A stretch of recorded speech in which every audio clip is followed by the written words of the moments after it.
الحمد للہ رب العالمین والصلاة والسلام علی خاتم النبیین اما بعد فاعوذ باللہ من الشیطان الرجیم بسم اللہ الرحمن الرحیم۔ عزیز طلبہ کرام، اللہ کے فضل سے ادارہ معرفت القرآن کے زیر انتظام ہدایہ کتاب البیوع ہمارا یہ چل رہا ہے۔ جو چیزیں طبعاً بیع میں شامل ہیں اور جو چیزیں طبعاً بیع میں شامل نہیں، ان کا باب ہم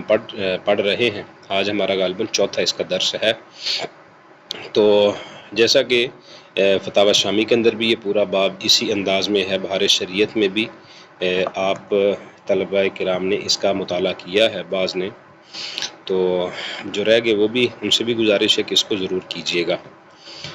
بہت سارے مسائل سیم ہوتے ہیں اور جزیات تو تقریباً سیم ہوتے ہیں۔ بعض جگہ پہ ایسا ہوتا ہے کہ من و ان وہی جزیات ہوتے ہیں، تو سمجھنے میں بڑی آسانی ہوتی ہے۔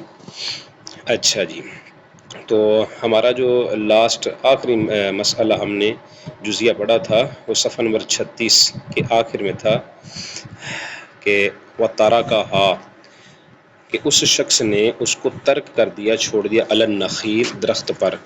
یعنی جس شخص نے پھل کے اوپر کوئی چیز درخت کے اوپر کوئی پھل خریدا ہے اور اس کے بعد اس کو درخت کے اوپر ہی چھوڑ دیا ہے، تو اس کے کچھ مسائل ہم نے پچھلے سبق میں پڑھے تھے، کچھ آج پڑھیں گے۔ فرماتے ہیں وَقَدْ اسْتَأْجَرَ النَّخِيلَ إِلَى وَقْتِ الْإِدْرَاكِ طَابَ لَهُ الْفَضْلُ، کہ اگر اس نے ایسے ہی اس کو درخت کے اوپر چھوڑ دیا، وَقَدْ اسْتَأْجَرَ النَّخِيلَ، اور کیا کیا کہ بائے سے، یعنی جو درخت کا مالک ہے جس سے اس نے پھل خریدے ہیں، یہ تو مشتری ہے نا، تو اس نے اس سے اجرت پر درخت لے لیا۔ وقد استاجر، اس نے اجرت پر لے لیا، النخیل، درخت کو بھی نخیل کہتے ہیں، کھجور کے درخت کو بھی نخیل کہتے ہیں، تو یہاں پر مطلقاً معنی ہے الی وقت الادراک، جب تک اس کے پھل تیار ہوں گے تب تک کا اجارہ کر کے اس نے وہ درخت بھی کرائے پر لے لیے۔ طاب لہ الفضل، تو اس کے لیے یہ جو زیادتی ہوگی پھلوں میں یہ جائز ہے کہ اس نے اتنی دیر کے لیے اجارہ کر کے وہ لے لیا، اور اب اتنی دیر میں جو پھل مزید موٹے ہوں گے، مزید پھلے پھلیں گے، مزید بڑھیں گے، وہ زیادتی، طاب لہ الفضل، وہ جو زیادتی وہ اس کے لیے جائز ہے۔ طاب جائز ہے، لہو اس شخص کے لیے، مشتری کے لیے، الفضل جو زیادتی ہے، لأن الاجارۃ، کیونکہ یہ جو اجارہ ہے نا،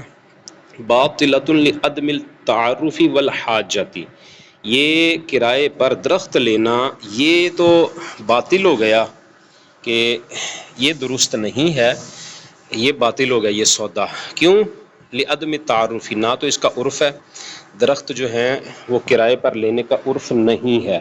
والحاجتی، اور اس کو اس چیز کی حاجت بھی نہیں ہے، اور ایک تو یہ، اور دوسرا یہ کہ اس کے اندر جہالت بھی پائی جا رہی ہے کہ کوئی پتہ نہیں کتنے دنوں میں پھل پکیں گے، تو کتنے دنوں کا یہ اجارہ اس کے ساتھ کر رہا ہے، تو یہ بھی مسئلہ ہے۔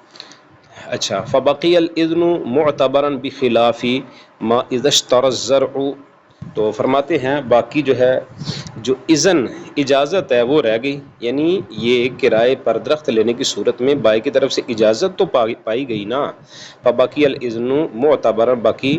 جو اجازت ہے اس کا ہی اعتبار کیا جائے گا، اور وہ اجازت کا اعتبار کرتے ہوئے اس کے لیے زیادتی جائز ہے، اور سودا جو ہے اس کا عرف نہ ہونے کی وجہ سے، اس کی حاجت نہ ہونے کی وجہ سے وہ باطل ٹھہرے گا، بخلاف اس کے ما اذا اشترى الزرع، کہ جب کوئی شخص خریدے کسی کھیتی کو، واستأجر الارض الى ان يدرك، اور وہ اجرت پر لے اس زمین کو یہاں تک کہ وہ اپنی کھیتی کو اس میں پالے، یعنی کھیتی اس میں پک جائے، بخلاف اس مسئلے کے، لیکن وہ مسئلہ اس سے تھوڑا سا ہٹ کر ہے، یعنی اس مسئلے کا حاصل یہ ہے کہ اگر مشتری نے کھیتی خریدی اور پھر اس کے پکنے تک زمین کو کرائے پر لے لیا اور اس میں کھیتی چھوڑ دی، تو اس صورت میں زیادتی مشتری کے لیے حلال نہیں ہوگی، اس لیے کیونکہ وہ پہلے والے پر حلال ہے، اور یہاں پر فرمایا بخلاف اس کے، یعنی اس جو آگے مسئلہ آ رہا ہے بخلاف کے بعد، اس میں حلال نہیں ہوگی، اس لیے کہ صحت اجارہ کے لیے مدت اجارہ کا معلوم ہونا ضروری ہے، اور یہاں اجارہ کی مدت معلوم نہیں ہے، کیونکہ کچھ پتہ نہیں ہے کہ کھیتی کب پکے گی اور کب وہ اس کو کاٹے گا، کیونکہ عام طور پہ گرمیوں میں کھیتی گرمائش کی وجہ سے جلدی پک جاتی ہے اور سردیوں میں ذرا اس میں تاخیر ہو جاتی ہے، لہٰذا مدت اجارہ مجہول ہو جائے گی۔ تو جب مدت اجارہ مجہول ہے یعنی جس کی وجہ سے یہ فاسد ہے، تو جس چیز کو فاسد متضمن ہوتا ہے وہ بھی فاسد ہوگی، اور یہاں پر یہ اجارہ زیادتی کو شامل اور متضمن ہے، لہٰذا زیادتی بھی فاسد یعنی حرام اور واجب التصدق ہوگی، اور بغیر نیت سے وہ صدقہ کرے گا۔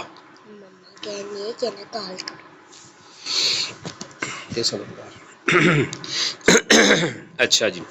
تو لہٰذا جب کھیتی وہ لیتا ہے تو پھر اس صورت میں جائز نہیں ہے۔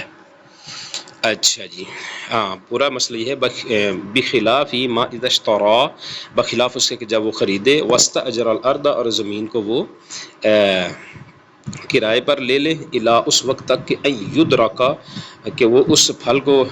پک جائے یا پا لیا جائے، وترکہ حیث لا یطیب له الفضل، تو اس طرح سے چھوڑنا جو ہے وہ اس کے لیے زیادتی جائز نہیں ہے، کیونکہ وہ وجہ ہم نے سنی کہ مدت مجہول ہے، اور جو چیز اور مجہول ہونے کی بنا پر وہ فاسد ہے، تو جس چیز کو فاسد متضمن ہوتا ہے وہ چیز بھی فاسد ہی ہوا کرتی ہے، لہٰذا یہ والی صورت فاسد ہوگی۔ لأن الإجارة فاسدة للجہالة، کیونکہ جو اجارہ ہے وہ فاسد ہے جہالت کی وجہ سے۔ فأورثت خبثا، تو وہ ایسی صورت جو ہے وہ وارث بنتی ہے خبثا، ناپاکی کی، یعنی یہ ناجائز صورت بنتی ہے، اس سے بھی خراب ہوتی ہے، گندگی اس میں آ جاتی ہے جائز نہ ہونے کی۔ اچھا جی، وَلَوِ اشْتَرَاهَا مُطْلَقًا فَأَثْمَرَتْ ثَمَرًا آخَرَ قَبْلَ الْقَبْضِ فَسَدَ الْبَيْعُ لِأَنَّهُ